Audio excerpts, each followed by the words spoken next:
Assalamualaikum warahmatullahi wabarakatuh. Berjumpa kembali dengan Mimin yang akan membahas sinopsis alur cerita Terpaksa Menikahi Tuan Muda Antp untuk episode yang akan datang.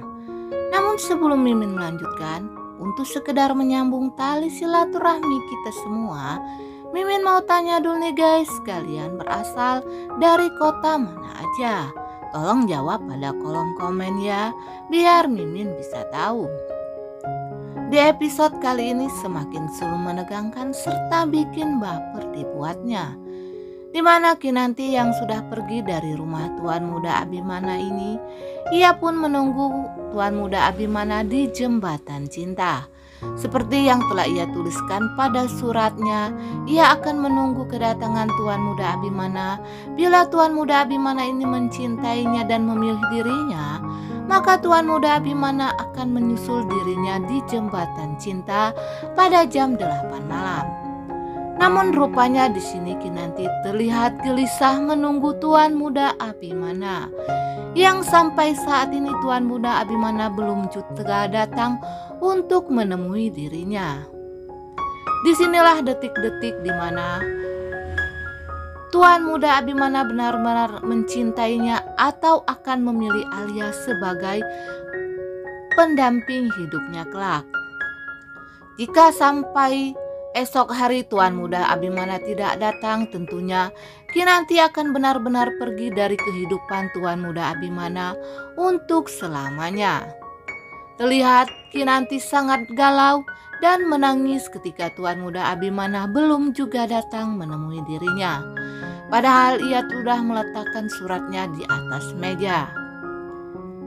Dan ketika itu tiba-tiba saja handphonenya Kinanti ini berbunyi. Ternyata itu adalah WhatsApp darinya David. Namun di sini Kinanti tidak mau membalas WhatsApp-nya David atau chat-nya David.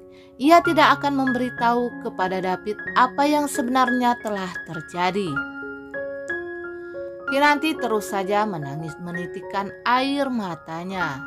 Ia tidak menyangka jika Tuan Muda Abimana ini adalah kekasihnya selama ini dan suaminya selama ini telah memilih wanita lain, pikir Kinanti.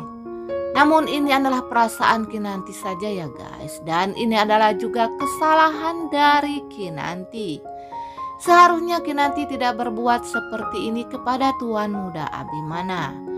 Jika Kinanti ingin menulis surat boleh-boleh saja, namun Kinanti tidak bisa meletakkan begitu saja di atas meja. Karena apabila surat itu tidak sampai kepada Tuan Muda Abimana, tentunya Tuan Muda Abimana akan menjadi salah sangka kepada Kinanti. Yang Mimin takutkan jika surat itu diketemukan oleh Anita yang jahat, ia akan membuang surat tersebut. Dan juga jika Bijumi yang membereskan meja Tuan Muda Abimana, Bijumi akan menyangka kalau itu adalah sampah dan Bijumi akan membuang kertas tersebut atau surat yang dibuat oleh Kinanti. Seharusnya Kinanti ini membicarakannya langsung kepada Tuan Muda Abimana, itu yang lebih baik. Atau saat ini zaman sudah maju, Kinanti boleh menuliskan pesan kepada Tuan Muda Abimana melalui handphonenya saja. Tidak perlu Kinanti ini harus menuliskan surat untuk Tuan Muda Abimana.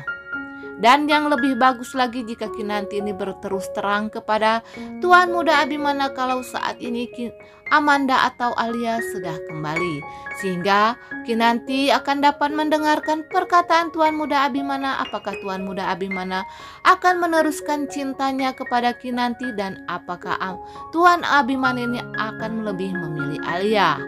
Namun berulang-ulang Mimin katakan kalau Tuan Muda Abimana ini sudah mengatakan kepada Kinanti kalau Alia itu adalah masa lalu bagi dirinya dan Kinanti adalah masa depan bagi Tuan Muda Abimana.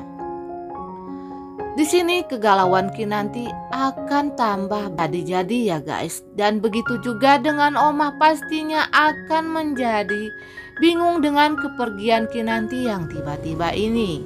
Oma tidak mengetahui jika Kinanti telah pergi meninggalkan rumah dalam keadaan yang galau, di mana Oma menyangka kalau Kinanti ini sedang dalam mengandung anaknya atau sedang hamil, sehingga Oma menyuruh Tuan Muda Abimana agar Tuan Muda Abimana membeli alat tes pack untuk Kinanti. Namun Kinanti malah pergi dari rumahnya.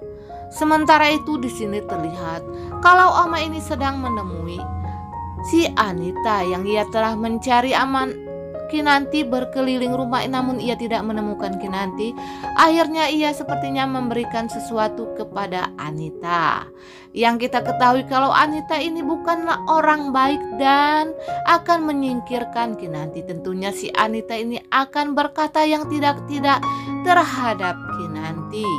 Dan juga Mimin akan takut jika Anita ini akan menghasut jika Oma ini mengetahui jika perhiasannya telah dicuri, maka tuduhan tersebut akan tertuju kepada Kinanti yang telah meninggalkan rumahnya Tuan Muda Abimana dengan secara tiba-tiba. Nah guys, Mimin kira sampai di sini dulu. Apabila ada kekurangan dan kesalahan kata dari Mimin mohon maaf.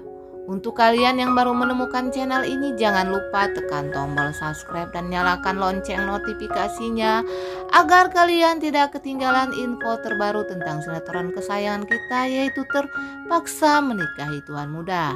Dan jangan lupa saksikan setiap jam 5 sore di Antv kesayangan kita. Mimin akhiri, wassalamualaikum warahmatullahi wabarakatuh.